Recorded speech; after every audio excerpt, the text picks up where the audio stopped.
ನಿಮಗೆ ಕೃತಜ್ಞತೆಯನ್ನು ಸಲ್ಲಿಸಬೇಕು,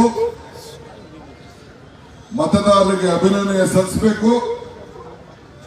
ಕೆಲಸ ಮಾಡಿದಂತ ಎಲ್ಲ ಮುಖಂಡಗಳಿಗೆ 1 ಕೋಟಿ ನಮಸ್ಕಾರ ತಿಳಿಸಬೇಕು ಅಂತ ಹೇಳಿ ನಾವೆಲ್ಲ ಇಲ್ಲಿ ಬಂದಿದ್ದೇವೆ.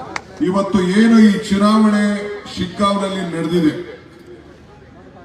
ಏನು ಚುನಾವಣೆಯನ್ನ ನಮ್ಮ ಎಲ್ಲ ನಾಯಕರುಗಳು ಕಾರ್ಯಕರ್ತರು ನೀವೇನ್ ಮಾಡಿದ್ದೀರಿ, ಈ ಚುನಾವಣೆ ಪಟ್ಟಣರ ಚುನಾವಣೆ ಅಲ್ಲ,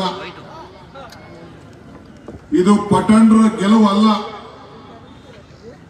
ಇದು ಈ ಕ್ಷೇತ್ರದ ಕಾರ್ಯಕರ್ತರು ಮತ್ತು ಮತದಾರರ ಗೆಲುವು ಅಂತ ಹೇಳಲಿಕ್ಕೆ ನನಗೆ ಬಹಳ ಸಂತೋಷ ಆಗ್ತಾ ಇದೆ.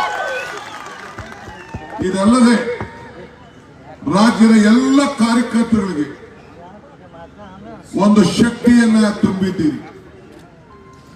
ಇವತ್ತು ಹಾವೇರಿ ಜಿಲ್ಲೆ ಉತ್ತರ ಕರ್ನಾಟಕದ ಹೆಬ್ಬಾಗಿಲು, ಆ ಹೆಬ್ಬಾಗಿಲಲ್ಲಿ ಶಿಗ್ಗಾಂವಲ್ಲಿ ಗೆಲುವನ್ನು ಕೊಟ್ಟು ಬಿಜೆಪಿ ಮುಕ್ತ ಜಿಲ್ಲೆಯಾಗಿ ಮಾಡಿ ಇಡೀ ರಾಜ್ಯಕ್ಕೆ ಒಂದು ದೊಡ್ಡ ಸಂದೇಶವನ್ನು ಕಳಿಸಿದ್ದೀರಿ.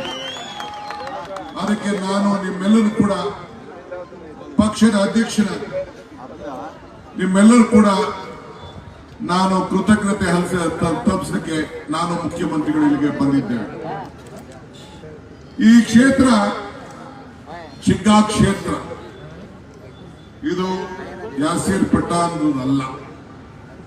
ಈ ಕ್ಷೇತ್ರ ಈ ರಾಜ್ಯದ ಮುಖ್ಯಮಂತ್ರಿಗಳಾದಂತಹ ಸಿದ್ದರಾಮಯ್ಯ ಕ್ಷೇತ್ರ ಕೂಡ ಆಗಿ ಪರಿವರ್ತನೆ ಆಗ್ತದೆ ಅನ್ನೋ ಮಾತನ್ನ ಈ ಸಂದರ್ಭ ಹೇಳಲಿಕ್ಕೆ ನಾನು ಬಯಸ್ತಾ ಇದ್ದೇನೆ.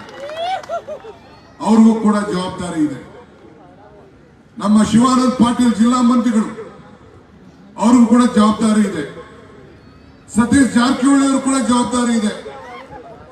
ನಮ್ಮ ಈಗ ತಾನೇ ಮಾತಾಡಿದ ಸಮೀರ್ ಅವರು ಎಷ್ಟು ಬಡವರಿಗೆ ಮನೆ ಇಲ್ಲದೆ ಇಲ್ಲಿ ನರಳ್ತಾ ಇದ್ದಾರೆ.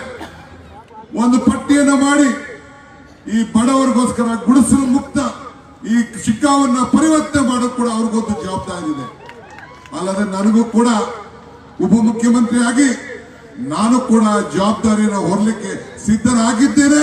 ನಾವೆಲ್ಲ ಒಟ್ಟಿಗೆ ಸೇರಿ ಈ ಜನರ ಹೃದಯವನ್ನ ಏನು ನಮ್ಗೆ ಇಡೀ ರಾಜ್ಯಕ್ಕೆ ಒಂದು ಸಂದೇಶವನ್ನು ಕೊಟ್ಟಿದ್ದಾರೆ, ಅವರೆಲ್ಲರೂ ಕೂಡ ಸಹಾಯವನ್ನು ಮಾಡೋದು ನಮ್ಮ ಕರ್ತವ್ಯ. ಆ ಕೆಲಸಕ್ಕೆ ಇವತ್ತು ತಿಳಿಸ್ಲಿಕ್ಕೆ ನಾವೆಲ್ಲ ಇಲ್ಲಿಗೆ ಬಂದಿದ್ದೇವೆ. ಬಂಧುಗಳೇ, ಅಧಿಕಾರ ನಶ್ವರ, ಕಾಂಗ್ರೆಸ್ ಸರ್ಕಾರದ ಸಾಧನೆಗಳು ಅಜಾಮರ.